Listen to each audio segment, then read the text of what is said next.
Salam sejahtera untuk kita semua. Perkenalkan, nama saya Niputu Dea Puspita Sunaya, NIM C1B019079. Pada kesempatan kali ini, saya akan menjelaskan sedikit materi dengan judul Stelsel, Kendala, Bentuk, Perlawanan, Pihak yang terkait, dan Penggolongan pajak. Untuk memenuhi tugas mata kuliah perpajakan, dosen pengampu Bapak Wirmi Eka Putra, SE MSI, di Universitas Jambi, Fakultas Ekonomi dan Bisnis, Program Studi Manajemen tahun 2021. Sebelum masuk ke materi, berikut paparan daftar isi. Yang pertama, stelsel pajak. 2. Kendala dalam pemungutan pajak. 3. Bentuk perlawanan pajak. 4. Pihak yang terkait dalam perpajakan. Dan yang terakhir, kelima, ada penggolongan pajak. Kita langsung masuk ke bagian pertama, itu ada stelsel pajak. Yang pertama itu ada namanya stelsel nyata atau real stelsel. Pengenaan pajak didasarkan pada objek atau penghasilan yang nyata, sehingga pemungutannya baru dapat dilakukan pada akhir tahun pajak, yaitu setelah penghasilan yang sesungguhnya diketahui. Kelebihan stelsel nyata adalah penghitungan pajak didasarkan pada penghasilan yang sesungguhnya, sehingga lebih akurat dan realistis. Kekurangan stelsel nyata adalah pajak baru dapat diketahui pada akhir periode, sehingga yang pertama, wajib pajak akan dibebani jumlah pembayaran pajak yang tinggi pada akhir tahun. Sementara, pada waktu tersebut belum tentu tersedia jumlah kas yang memadai. Dan yang kedua, semua wajib pajak akan membayar pajak pada akhir tahun, sehingga jumlah uang yang beredar secara makro akan terpengaruh. Lalu yang kedua ada yang namanya stelsel anggapan atau fiktif. Pengenaan pajak didasarkan pada suatu anggapan yang diatur oleh undang-undang. Misalnya, penghasilan suatu tahun dianggap sama dengan tahun sebelumnya, sehingga pada awal pajak sudah dapat ditetapkan besarnya pajak yang terutang untuk tahun pajak berjalan.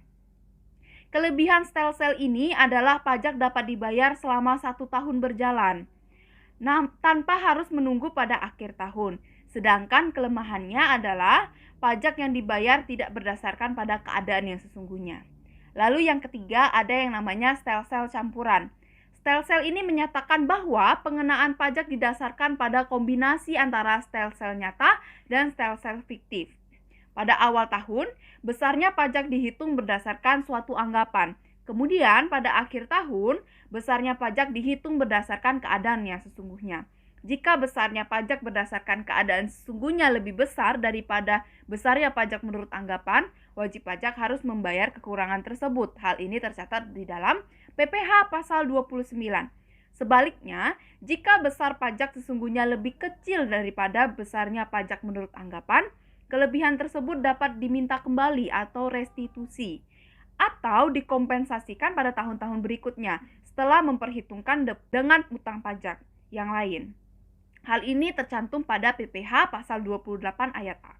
Nah, kita masuk ke bagian berikutnya, ada yang namanya kendala dalam pemungutan pajak. Undang-undang yang mengatur tentang perpajakan sudah dibentuk dan diberlakukan di Indonesia. Namun, masih ditemukan banyak permasalahan atau kendala mendasar dalam pelaksanaannya. Hal ini sangat mempengaruhi hasil penerimaan pajak sebagai sumber pendapatan negara. Berbagai kendala disebabkan berbagai faktor yang akan diuraikan secara garis besar di bawah ini. Yang pertama, kurangnya sosialisasi dari pemerintah kepada masyarakat sebagai wajib pajak mengenai pentingnya membayar pajak, manfaat membayar pajak, dan sanksi yang akan diterima apabila wajib pajak melalaikan kewajibannya. Di samping kesadaran pengetahuan sumber daya manusia atau SDM masih rendah juga ikut mempengaruhi, di mana wajib pajak belum memahami tentang pentingnya membayar pajak tersebut, belum mengetahui bagaimana prosedur pendaftaran, menghitung, dan melaporkan sendiri objek pajak yang dikuasai, dimiliki, dan dimanfaatkannya. Lalu kendala yang kedua ada tingkat ekonomi sebagian wajib pajak yang sangat rendah. Hal ini sangat mempengaruhi, di mana wajib pajak masih lebih memprioritaskan biaya yang sifatnya mendasar, seperti biaya sekolah, biaya kesehatan, dan sebagainya daripada membayar pajak. Lalu kendala yang ketiga ada database yang masih jauh dari standar internasional. Padahal database sangat menentukan untuk menguji kebenaran pembayaran pajak dengan sistem self-assessment. Kondisi seperti ini menyulitkan riset empiris yang bertujuan menguji kepatuhan wajib pajak. Wajib pajak dapat memberikan informasi dan melaporkan yang tidak sesuai dengan kondisi yang sebenarnya. Database yang lengkap dan akurat berpengaruh terhadap efektivitas pelaksanaan penegakan hukum dan juga kepatuhan wajib pajak. Selanjutnya, kepatuhan wajib pajak berpengaruh pada penerimaan pajak. Lalu kendala terakhir adanya kurangnya atau tidak adanya kesadaran masyarakat sebagai wajib pajak untuk membayar pajak ke negara adalah sebagai bentuk perlawanan. Persepsi wajib pajak bahwa percuma membayar pajak dengan tertib, karena pada akhirnya akan digunakan secara boros atau tidak tepat sasaran, bahkan akan dikorup oleh sebagian dari pegawai pajak. Tingkat kepatuhan wajib pajak yang masih rendah akan menimbulkan selisih antara jumlah pajak yang dibayar oleh wajib pajak dengan jumlah pajak yang seharusnya dibayar semakin besar. Wajib pajak yang memiliki penghasilan besar cenderung untuk lebih patuh ketimbang yang berpenghasilan rendah, karena yang berpenghasilan besar cenderung untuk lebih konservatif dalam pelaporan kewajiban berpajakannya.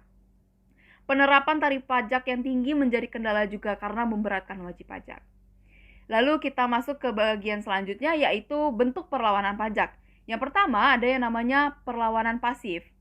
Masyarakat enggan atau pasif membayar pajak yang didapat disebabkan oleh yang pertama, perkembangan intelektual dan moral masyarakat. Kedua, sistem perpajakan yang mungkin sulit dipahami oleh masyarakat. Dan yang ketiga, sistem kontrol tidak dapat dilakukan atau dilaksanakan dengan baik. Lalu selanjutnya ada yang dinamakan perlawanan aktif. Perlawanan aktif meliputi semua usaha dan perbuatan yang dilakukan oleh wajib pajak dengan tujuan untuk menghindari pajak. Bentuknya antara lain, pertama, ada yang namanya tax avoidance. Usaha meringankan beban pajak dengan tidak melanggar undang-undang. Lalu yang kedua ada yang namanya tax evasion. Usaha meringankan beban pajak dengan cara melanggar undang-undang atau yang namanya menggelapkan pajak. Kita masuk ke bagian selanjutnya, ada pihak yang terkait dalam perpajakan. Menurut Aviona, Sartori, dan Marian pada tahun 2011, subjek pajak disebut juga dengan istilah unit pembayar pajak atau tax paying unit atau tax unit. Unit pembayar pajak terdiri dari orang pribadi, pasangan yang menikah, keluarga, entitas bisnis, dan sebagainya yang memperoleh penghasilan kena pajak. Unit pembayar pajak berkewajiban untuk membayar pajak dan menyetorkannya yang terutang kepada otoritas pajak. UU PPH umumnya mengkategorikan subjek pajak berdasarkan jenis person atau entitas dominan yang diatur dalam ketentuan domestik, yaitu orang pribadi, perusahaan, dan kemitraan atau partnership. Bahkan di beberapa negara yang menganut common law. Masuk ke bagian terakhir nih teman-teman, ada yang namanya penggolongan pajak. Nah, yang pertama itu menurut golongannya. Ada pajak langsung, yaitu pajak yang harus dipikul sendiri oleh wajib pajak dan tidak dapat dibebankan atau dilimpahkan kepada orang lain. Contohnya pajak penghasilan. Lalu yang kedua ada yang namanya pajak tidak langsung, yaitu pajak yang pada akhirnya dapat dibebankan atau dilimpahkan kepada orang lain. Contohnya pajak pertambahan nilai. Nah, yang selanjutnya ada penggolongan pajak menurut sifatnya. Yang pertama ada yang namanya pajak subjektif, yaitu pajak yang berpangkal atau berdasarkan pada subjeknya dalam arti memperhatikan keadaan diri wajib pajak. Contoh pajak penghasilan. Yang kedua, pajak objektif, yaitu pajak yang berpangkal pada objeknya tanpa memperhatikan keadaan diri wajib pajak.